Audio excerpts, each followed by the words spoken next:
میرے بزرگوں اور دوستوں، کسی نے کہا ہے کہ تم نے چاہا ہی نہیں حالات بدل سکتے تھے، میرے آنسو تیری آنکھوں سے نکل سکتے تھے، 2 قدم ساتھ میرے چل کے تو دیکھا ہوتا، خود بخود تیرے خیالات بدل سکتے تھے، تم تو ٹھہرے ہی رہے جھیل کے پانی کی طرح، دریا ہوتے تو بہت دور نکل سکتے تھے، تم نے الفاظ کی تاثیر کو پرکھا ہی نہیں، نرم لہجے سے تو پتھر بھی پگھل سکتے تھے۔ میں اللہ رب العالمین کا شکر گزار ہوں کہ اللہ تعالیٰ نے مظلوموں کے لیے، محروموں کے لیے، بے بسوں اور بے کسوں کے لیے خدمت کے طور پر ہمیں چنا ہے۔ میں شکر گزار ہوں مجلس اتحاد المسلمین کے صدر نقیب ملت بیرسٹر اسد الدین اویسی صاحب کا اور مجلس کے تمام قائدین کا، خاص طور پر میری کانسٹیٹنسی میں، میرے حلقے میں آ کر کے ڈیرا ڈال کر کے مجلس کی آواز کو لوگوں تک پہنچانے کے لیے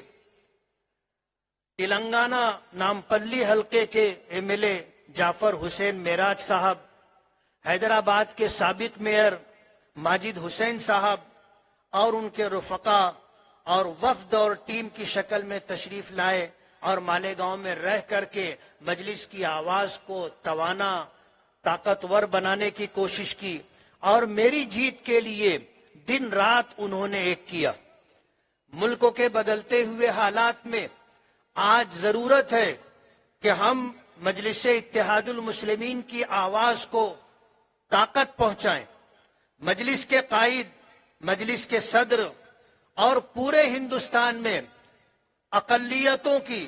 اور خاص طور پر مسلمانوں کی آواز بن کر کے پارلیمنٹ میں گفتگو کرنے والے بیرسٹر اسد الدین اویسی صاحب کو ہم طاقت پہنچائیں۔ ہم اپنی حمایت دے کر کے، اپنا تعاون دے کر کے، اپنا ساتھ دے کر کے ملک بھر کے اندر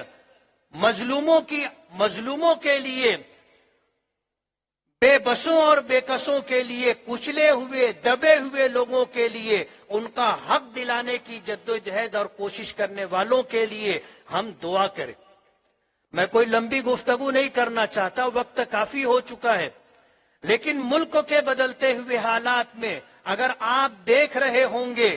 تو اگر کوئی آواز بلند کرتا ہے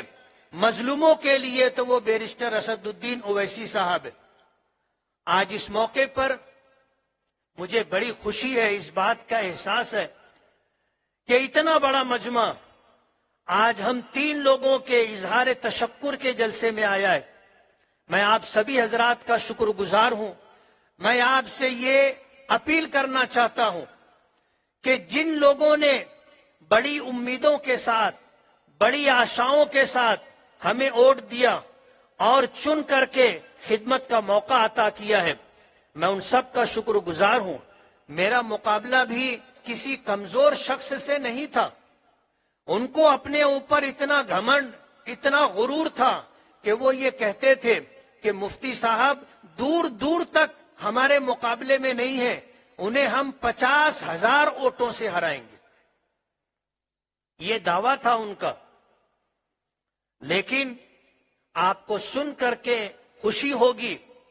کہ مالیگاؤں والوں نے مجھے 1,17,000 سے زائد ووٹوں سے نوازا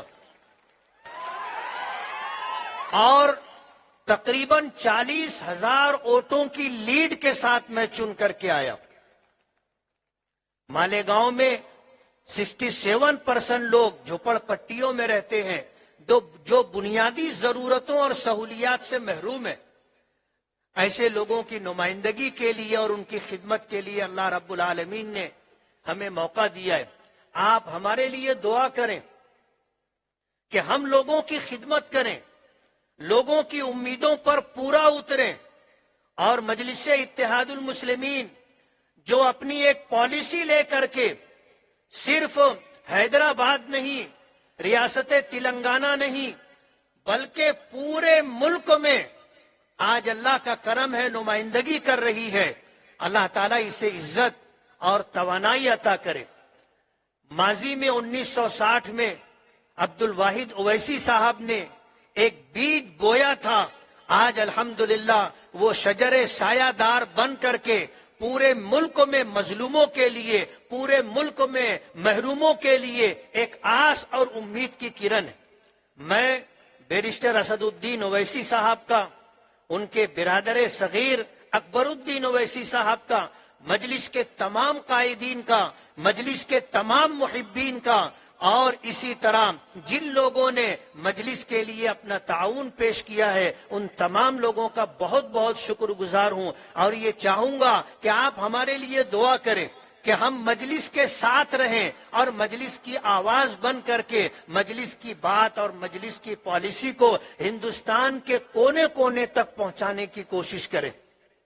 یہ وقت کی ضرورت ہے۔ جن لوگوں کو ہم نے ہمیشہ اپنی ووٹوں سے نوازا تھا، ہم نے جن پر احسان کر کے اقتدار کی کرسی تک پہنچایا تھا، لیکن جب ہم پر برا وقت آیا تو کوئی ہمارے لیے کھڑا رہنے والا اور کوئی ہمارے لیے آواز اٹھانے والا نہیں تھا۔ اگر کسی کی آواز سنی گئی تو وہ بیرسٹر اسد الدین اویسی صاحب تھے۔ میں ہمارے نقیب ملت اور کل ہند مجلس اتحاد المسلمین کے صدر کو سلام کرتا ہوں، یہ دعا کرتا ہوں کہ اللہ تعالیٰ نظر بد سے محفوظ رکھے، عمر میں برکت عطا فرمائے، ہمت اور حوصلہ عطا فرمائے، اور ان کی آواز کو ایوان میں جس طرح گونجتی ہے اسے عملی شکل عطا فرما کر ہندوستان کے مسلمانوں کے لیے، ہندوستان میں دبے کچلے لوگوں کے لیے اور ہندوستان کے دستور کے لیے ایک طاقت بن کر کے اللہ تعالیٰ اسے کھڑا کرے۔ بہت بہت شکریہ۔